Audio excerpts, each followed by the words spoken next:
Luke Walton got fired. The Sacramento Kings gave him the boot. Alvin Gentry is the interim head coach.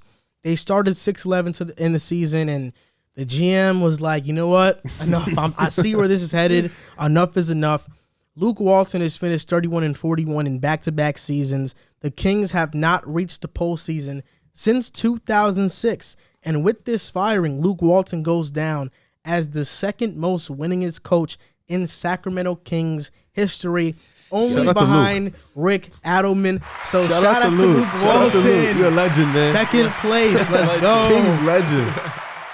So doesn't take much. The question is, Luke Walton, he's fired. Does this fix the Sacramento Kings and their future? Do they now have a better direction than they had with him? I'll start with you, Riv. But this is actually funny because we was in the Discord the other day, like arguing about this, about Luke Walton and this team, and there's a bit of a, I'm on the other side of I don't think the Kings are talented. I'm sure Drew thinks they're talented. I think Joel thought for a portion that they're a good team. They can make the plan. I'm not too high on Sacramento, but I think we can all agree firing Luke Walton was the first thing they needed to do. Thank God. He's not a good coach. He's not good with substitutions. He's not good with offense. He's really not good. He's just not good at all. He doesn't do anything good but stand there and yell. So getting him out of there was the first thing. Sacramento, Alvin Gentry, I don't think he's a particularly bad coach. I think he's kind of just a whatever, kind of just a like, all right, you throw him in. But I think this is definitely the first step.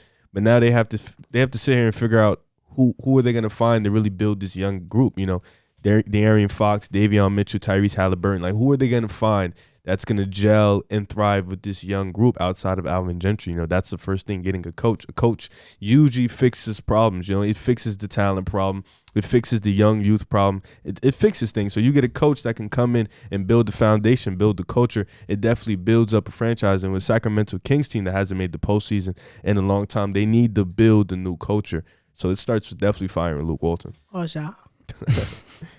Yeah, Luke Walton definitely halted their development as a whole. You look at Marvin Bagley, and obviously his first season with the Kings, and he's only regressed since then. This could be interesting to see if now that Luke Walton's gone, if Marvin Bagley's going to have. Do you think he plays now? That's the question, truthfully. I don't know. I would like to see it. Then you can solely blame Luke Walton for his failures or woes because he really hasn't failed to a degree. But this season he hasn't showed up, barely playing any minutes, refuses to accept the role that he's been given. But maybe now with the new coaching change, new aura around the squad, maybe he'll be more willing to accept a new role, or maybe the Kings just decide to incorporate him into the offense a little bit more. Alvin Gentry I like that replacement, truthfully. Obviously, you look at what happened when he was on the Pelicans. I thought he was let go a little bit too soon. I didn't like that. I just thought that the Pelicans were young, and it wasn't necessarily his fault that they had lost. He took them to playoffs. To the playoffs. Has a playoff series win underneath his belt against a decent Portland team. Underdog, actually. Definitely, they should not have won that series. AD was fantastic. Drew Holiday had Dame in hell. They moved on. Obviously got swept by the Golden State Warriors. It happens. That was one of the best teams ever. But Alvin Gentry's a decent replacement. And you asked me, do I think they're talented? I do. De'Aaron Fox is one of the better young talents in the league. Tyrese Halliburton, good young up-and-coming player. Davion Mitchell is fantastic defensively. His offensive game is going to get going eventually. I do believe so. Buddy Hield, solid 3-and-D player. Harrison Barnes has been a very firm player for the Kings this year. Their leading scorer as of right now. And now I want to see Marvin Bagley get going. Rashawn Holmes is a beast. That should be. I love Rashawn Holmes. I love his. He's a beast. He is crazy. No, it is not. Yo, it is. He is beast. He's mad good. Okay, there we go. He's mad good. All right, there we go. I really like his game. I'm really interested to see how Alvin Gentry decides to bring in Marvin Bagley, if he's going to bring in Marvin Bagley or incorporate him into this new offense or whatever type of scheme that he's going to get going. But it'll be interesting now with the new coaching change.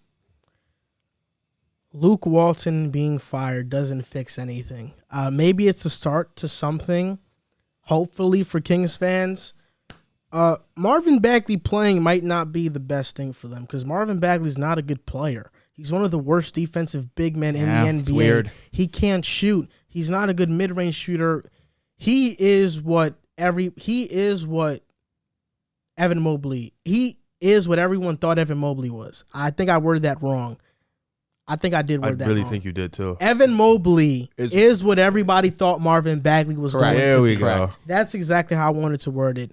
Marvin Bagley's just not good. And it's as simple as that. It's not Luke Walton because players have shown before that even with bad coaching, they can thrive in situations. I think it's very easy to just look at Luke Walton and say he's the reason why the Kings suck. But in reality, this year at least, De'Aaron Fox has not been good. De'Aaron Fox has been extremely inefficient. He's averaging 20 points per game, 19.9 to be exact. Last year, he averaged 25. He's down to 5.6 assists per game. He's down to 42% from the field, 24% from three. And when you listen to De'Aaron Fox in press conferences, he just looks disinterested. He doesn't look like a leader. He doesn't look like the cornerstone for a franchise. Is he a very talented player? Absolutely. Do I think he can lead a franchise? I don't think he can. I don't think he's Ja Morant. And we had that debate in the offseason. Ja Morant has taken off. He's done more in his short career than De'Aaron Fox, plain and simple. Sure.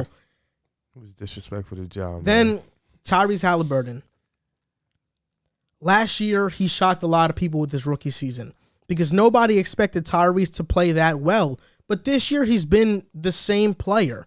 And I compared him to Malcolm Brogdon last year, which is pretty fair because Malcolm Brogdon's pretty much been the same player. That he's gotten a little bit better, but is he an all-star caliber player? No. Tyrese Halliburton, I think the Kings, the biggest problem with the Kings is that they can't draft. It's plain and simple. When you're a small market team, you're not getting free agents. So you have to be able to win trades and you have to be able to draft well.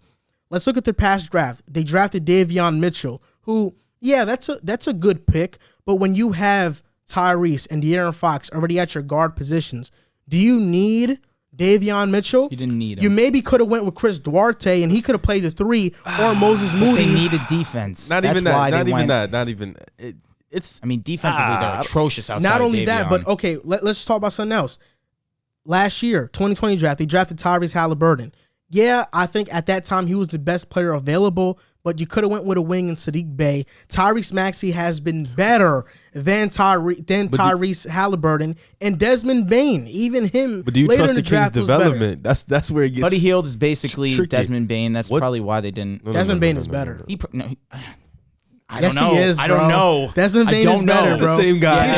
No. You just looked at me and said, no, he's not the same guy, but he is the same guy. Because it's like they're on the same level. Desmond Bane's better defensively. Desmond Bane can handle the ball better and play make better. Desmond Bane cannot handle the ball. I don't think so, Buddy man. Hield. Buddy Hield, he's a special offensive guy. To a degree.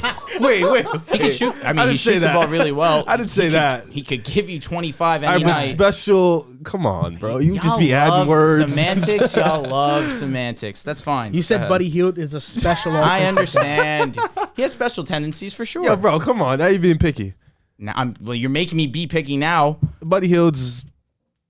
He's good. He's a lesser Kevin Martin. Okay. That's what he is. Okay. Kevin Martin was a good ball player. Yeah, he was good. Wasn't special, but he was good though. Okay, but even then, I think Tyrese was a good pick. But when you already have De'Aaron Fox as your lead guy, going guard in back-to-back years with Davion and Tyrese, it doesn't make sense. You could have got Sadiq Bey or Chris Duarte. I know they were hoping Franz was there, but he wasn't because Orlando took him. Then, I mean, this is the worst whiff of them all. This is like Darko Milicic level whiffs of drafts. You take Marvin Bagley with the second overall pick. You missed on Trey. You missed on Luka Doncic. You missed on Michael Porter Jr. You missed on Shai Gilgeous-Alexander. You missed on Miles Bridges. I mean, all of those guys would have been better than Marvin Bagley. And then let's just look at their other history. 2016, they draft Marquise Chris with the 8th overall pick. 2015, they draft Willie Cauley-Stein with the 6th pick. Then they drafted Macklemore, Stauskas, and Thomas Robinson in back-to-back-to-back years in the top 10. I mean, these guys have all been bust. Nick Stauskas, he's probably in the G League. Ben McLemore is riding the bench. His best years came in Houston, and that's because James Harden makes anybody look good. And there he makes his announcement. James Harden. And Thomas Robinson, I actually thought he was going to be a good player. He just never turned out to be a good player. So they have just drafted bust after bust. Thomas Robinson, Stauskas, McLemore, Willie Cauley-Stein, Marquise Chris, all top 8 picks by the Kings that are not with them in this current day right now. They have drafted bust after bust after bust. As much as we want to blame Luke Walton, I don't think he's a good coach either. This is the real problem. They can't draft. But you look at the team they have right now. Is it necessarily untalented? They're That's not they're the not case. they're not a playing team in the West. They're not that good. I'm trying to tell you, bro. I don't And know. if The they are, starting they're the- 5 is not bad. If they are, they're the 10th team. I agree with that. But the starting 5 is not bad. There's no reason they should be a lottery team every single season with the talent that they have. You have 2 players ultimately playing out of position in the starting line. I would get you if De'Aaron Fox was playing at the same level he's playing. He's been bad this season. Bad he's for been his mid. for his People liking. don't talk about this, because with the new foul rules, everybody has been highlighting James Harden and Damian Lillard, and they've picked it up as of recently. De'Aaron Fox has been really affected by the new foul rules. I mean, his free throw rate is lower.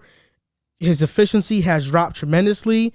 If you watch De'Aaron Fox last year to this year, he's not getting those calls because the game is much more physical, and it might take him the entire year to adjust to that, going into next offseason to prepare for that again. I think he's a good player, so he'll probably figure it out, but he's been really affected by these new foul rules. I don't know, man. It's tough. It's tough for me. Like I said, Walton I hate was to the see it. first. I thought they really Firing could. Walton was the first thing, and then obviously you have to look at Vlade, Divac, and them boys upstairs and be like, "Yo, Divac is not there. So who's up there? I forgot the name. It's a new GM though. When did Divac leave? He left after Luke Walton's first year as coach, and that's why the GM was probably inevitably going to fire Luke Walton because it wasn't his coach. That wasn't his coach. Because Divac made most of those picks. Exactly. And now that Divac is gone, I mean, even though I'm trying to find a GM, Monte McNair. Okay. So that's him. So even to be fair, Vlade Divac made all those picks. The Chris pick, McLemore, Stauskas. Remember he said made Buddy the Hield Bagley was pick.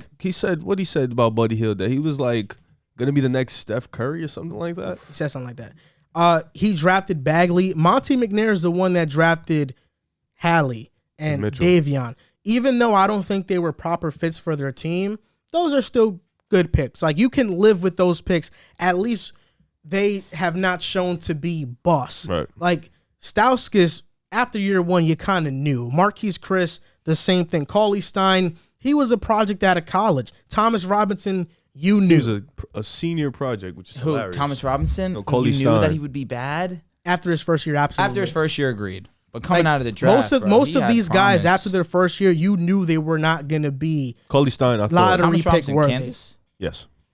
Cauley-Stein, I knew who he was going to be. But He's the same Halliburton, guy. if Hallie's not an all-star, he's definitely going to be a starter in the NBA. De'Aaron Fox, all-star caliber player. Rashawn Holmes, a good center. Then Davion Mitchell, 3-and-D Pat Bev type of player. At least you're going to get that from him. So at least they're not drafting busts now. Obviously, it's very early, but at least McNair's not been drafting busts. But for the Kings, for them to be good again, it all starts with drafting well.